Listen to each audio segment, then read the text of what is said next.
Hi friends, it's Tuesday and that means I'm back with another tag video to catch up on all the tags that I have left over. And today I'm going to be doing the La Bella Italia book tag. This book tag is inspired by all of the wonderful places in Italy along with its corresponding book genres. Now this tag was originally created by Daniela at The Uncommon Reader along with Emily at the Linguist Library. So a special thank you to both of them and thank you to Daniela for tagging me in this video. And let's head right into the video with the first prompt being All Roads Lead to Rome, a history or historical novel. The first book that came to mind for a historical novel has to go to The Woman by Kristen Hanna.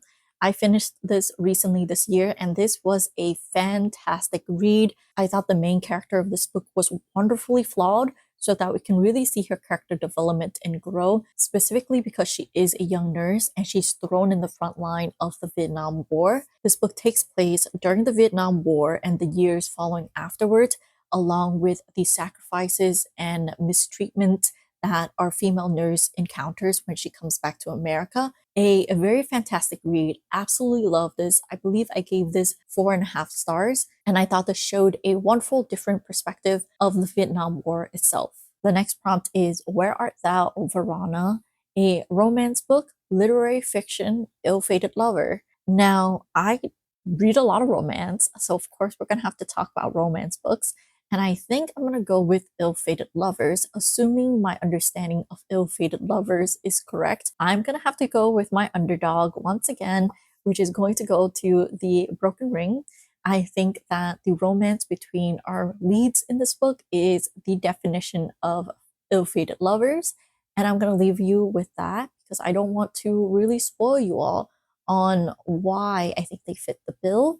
And I hope my understanding of Ill-Fated Lovers is correct, because otherwise it might be a little bit awkward. But I'm going to go with this and move on to the next prompt.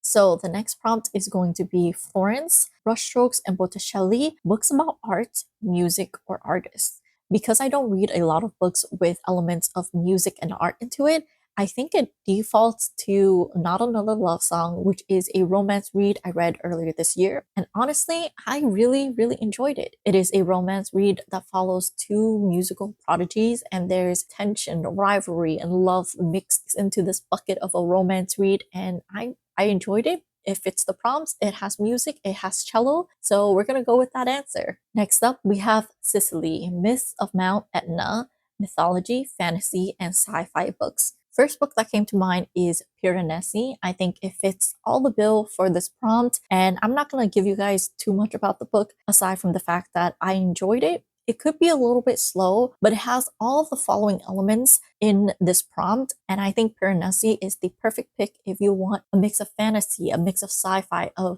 slither of mythology. I'm not entirely sure, but I do think there is elements at play or inspiration from mythology interweaved into this novel, so highly recommend it if that's what you're looking for. And then for prompt 5, it is the Bologna Chronicles food-themed books. And the first book that came to mind that I am planning to read this year is Gong Gum Dieu, which is Have You Eaten Yet in Vietnamese.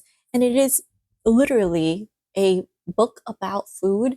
It is a Vietnamese picture book. Like I said, I'm trying to learn Vietnamese. I'm trying to get better at Vietnamese, and that is a book that I picked for myself to gauge where I'm at. And it just basically is a story about grandparents showing their love through food and through cooking, and it is the perfect book for this prompt. Moving right along, the next prompt is From Sardinia with Love, a thriller adventure spy heist book. I'm gonna go with thriller, and that goes to Gone Girl. I recently finished reading Gone Girl, and it is thrilling as people say it is. Now, I haven't seen the movie, and I haven't read this book prior to my buddy read with Brooklyn at Brooklyn's Library, and I will have to say I am genuinely surprised about how thrilling it is. I thought since I knew one of the major plot points of the book, it would ruin the book for me and I would spend more of the time just looking for clues, but that wasn't the case. That really wasn't the case, because apparently the big revelation I had was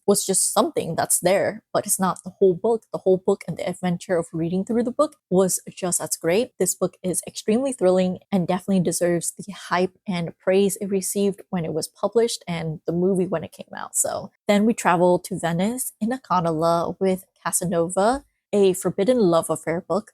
And I'm just asking, how forbidden are we going? Because I mean, I know of some very unhinged and forbidden love, but considering that I haven't really read them, let's not go there. And we're gonna go with Bride by Ali Hazelwood, because we all know since Twilight came out that werewolves and vampires are not meant to be. So what do you mean this is a romance book between a vampire and a werewolf?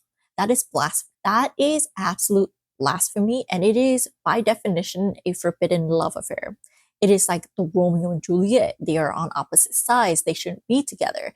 And yet here we are. So while it is a forbidden love affair, I think this was a thoroughly enjoyable read with that forbidden love affair aspect, even though it's not that forbidden. Honestly, I could think of worse forbidden love affairs, but for now, we're gonna go with vampires and werewolves. So the next prompt is Naples Never Sleep, mystery horror gothic book. I gotta be honest, I don't think I've dabbled into this genre whatsoever ever. And the first book that came to mind that really intrigued me is actually from Angel's channel, and it is called Wrecked. And it's giving off the horror sci-fi, kind of like Black Mirror vibes. And I think that might be the first horror book I want to get into. I think it's not like super intense, crazy horror, which I don't know if I'll ever have the courage to read, but the Wrecked book definitely sounds intriguing to me. So I'm going to go with this answer. It's a book that's on my TBR that I really want to read just to see what the horror genre entails, because I find watching horror films to be really, really scary. So I wonder how my imagination and reading a horror book will play up against. Of course, I think I'm starting off with something that's a little bit more sci-fi based,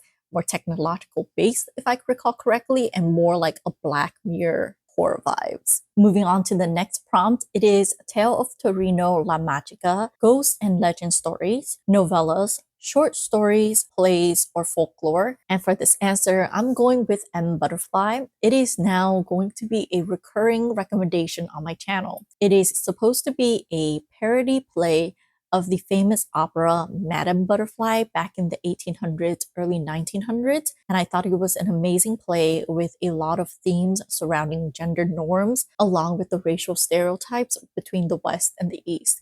It was a really interesting play, and it was a really interesting way to present these themes. And I thought he did it very, very well. And also the inspiration of this play actually came from like a real life event where a high level member of the military or the government to found to have relations with a spy. And he's been telling the spy all this information, thinking that they were submissive, obedient, and there's nothing suspicious going on, but that was clearly not the case. I definitely really thought it was a fun and interesting play that really allows you to pick at the themes, pull out the scenes, and I can see why it was an assigned reading in my Asian American literature class.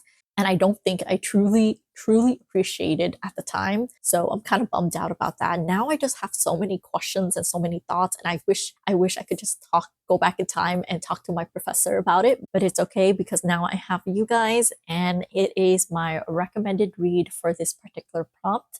So I'm going to move on to the next prompt, which is Amusing in Milan, which basically says any genre. And I feel like we really covered all the possible genres we could have possibly covered in this tag. So I'm going to go with one that's a little bit less commonly accepted, even in terms of reading. And I'm going to go with a graphic novel, specifically a manga called Blue Flag. I think if you are dabbling into manga, or if you have a negative opinion about graphic novels and reading mangas and manhwas, I just want to showcase to y'all that it isn't always the case that it's just, a picture book, and that there can actually have themes and a lot of character depth, a lot of character growth, and a lot of hard conversations in a manga. I feel like Blue Flag hits pretty hard with a lot of the themes and the social commentary that it has. I genuinely think that if you found yourself enjoying Beartown and the characters in Beartown and how everyone connects together and all the different actions, along with Frederick Bachman's ability to talk about very heavy and hard topics and the social commentary and your own internal biases, I think Blue Flag is a good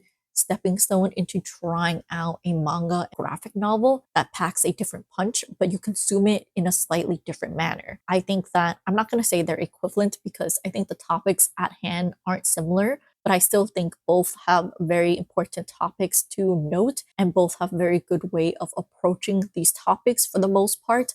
I did say that the ending was a little bit not my cup of tea, but I did think the author did have a message they want to say with the ending of the book and the way they presented it. However, I think it just didn't come off as clearly. So that is my gateway recommendation into graphic novels, specifically mangas. If you're someone who's into literary books and books with a lot of commentary and character depth, I want to showcase that this is also very possible with graphic-based novels as well. And I also think because of how good Blue Flag is, specifically for teens, because it's a story about coming of age, it's actually a little bit more available in America. At least I was able to get my copies at a local library because it's also officially translated and published to the masses in the US at the very least. So it makes acquiring a copy a lot more accessible. A long-winded way of giving you guys a recommendation if you are interested in dabbling into graphic novels. Now I'm going to move on to the final bonus question, which is postcards from Italy. Now I really thought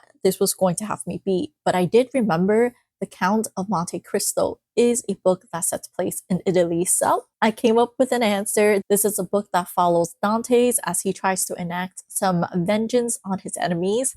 And you know me, I love my villainous, or in this case, a villain story. And it is a classic that I've been meaning to read, but I haven't gone around to actually acquiring a copy. However, this tag did remind me that I wanted to read it. So it's on the forefront of my mind now. And I think after this video, I will most definitely be placing a hold for a copy of this book at my local library. And with that, that concludes my La Bella Italia book tag. However, before I end this video, I did want to tag some people to do this tag. Of course, as always, no pressure. I do know that these booktubers read a wide range of books, so hopefully they have a lot of recommendations coming my way. And the first one up is going to be Kat at Curious Cat. Then we have Gina at the Library Mouse, and then finally Bonnie at Bonnie Nicole's Writes. And of course, if you want to do this tag, please consider yourself tagged. Anyways, this is the end of the video. Thank you so much for sticking with me all the way until the end. And if you want to help me reach my goal of 1,000 subscribers, please make sure to subscribe. And if you're already subscribed, I would greatly appreciate it if you can leave a like or a short comment because it will help out the channel in a huge way. And with that, I will see you all in the next video. Bye!